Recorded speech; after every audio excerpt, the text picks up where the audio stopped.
ঈদুল আজহার শুভেচ্ছা, ঈদ মুবারক।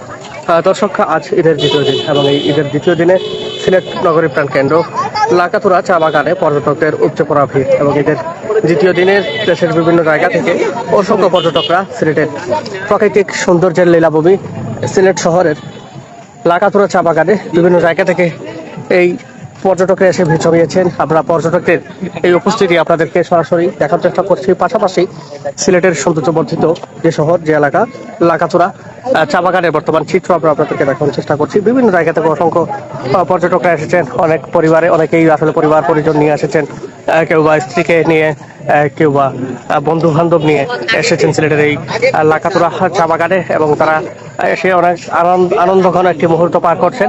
আমরা যদি আপনাদেরকে দেখানোর চেষ্টা করি, অনেকেই আসলে ছোট ছোট বাচ্চাদের নিয়েও কিন্তু আসলে এসেছেন ঈদের দ্বিতীয় দিনে।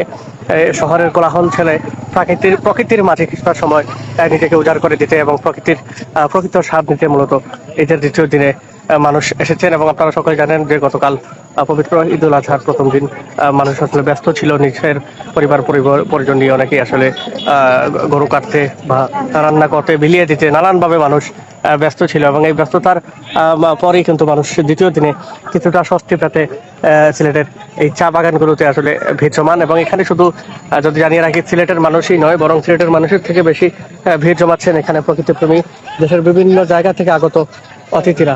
সবুজ চতুর্দিকে পাহাড় টিলায় ঘেরা সুন্দর একটি চিত্র এবং এখানে অনেকেই আসলে ফটো তুলছেন, ফটো সেশন করছেন, কেউ বা ভিডিও এবং কেউ বা ঢোল তবলা নিয়ে এসে পাহাড়ের নিচে সমতল এরিয়াতে বসে গান বাজনা নানানভাবে মানুষ আসলে যে যেভাবে পাচ্ছে সেভাবেই এই আনন্দঘন মুহূর্তটি পার করছেন।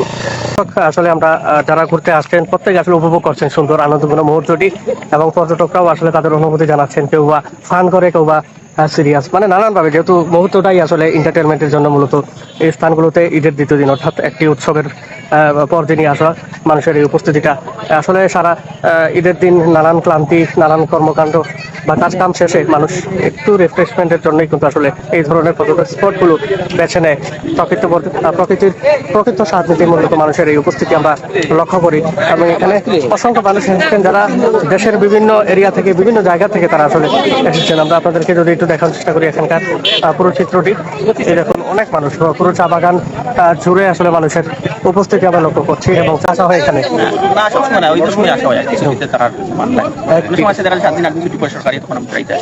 কি কাজ করবে? আমি সরকারি ব্যাংকে আছি। কোথায় থাকেন? পলিউশন ব্যাংকে আছি, সদর উপজেলায়। কি বাসা সিলেটেই নাকি বাইরে? বাসা মূলবাড়ি সিলেট। আচ্ছা, তাহলে আপনার কাছে যদি জানতে চাই, যারা আসলে সিলেটের বাহির থেকে এই সৌন্দর্য স্থানটিতে ঘুরতে আসে তাদের জন্য আসলে এরিয়াটা কতটা নিরাপদ বোধ করে? নিরাপদ আছে, হ্যাঁ। সিলেট তো 260,000 দেশ, তো সবাই নিরাপদ বোধ করে আর ভালো। আমরা দিদির সাথে একটু কথা বলি। দিদি, আপনার কেমন লাগছে এই যে ঘুরতে আসলেন ঈদের দিন?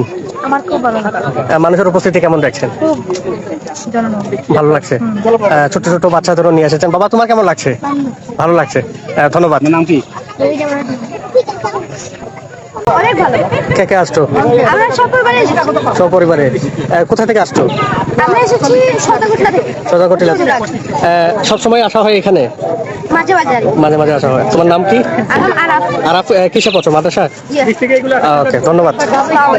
এখানে আইসক্রিম, ঝালমুড়ি, ফুচকা সবকিছুই আসলে মানুষ বিভিন্ন জায়গা থেকে এসে উপভোগ করতে পারেন এবং এখানে ঘোড়া গাড়ি টাকার বিনিময়ে রাস্তার এপাশ থেকে ওপাশে ঘোড়া গাড়িতে চড়ার সুযোগও কিন্তু রয়েছে এবং অনেক মানুষই আসলে বিভিন্ন জায়গা থেকে সন্ধান করছি, তবু মানুষের উপস্থিতি আমরা লক্ষ্য করছি দেখার মতো। এবং অন্যান্য বছর যেমনটা আসলে আমরা শুনেছি পর্যটকদের কাছে বা নিজেরা উপলব্ধি করেছি, আরো বেশি ভিড় থাকে, মানুষের উপস্থিতি আরো বেশি থাকে, কিন্তু এবার সেই হিসাবে উপস্থিতিটা তেমন নয়। তবে আমরা যদি দেখাই, দেখুন ঘোড়ার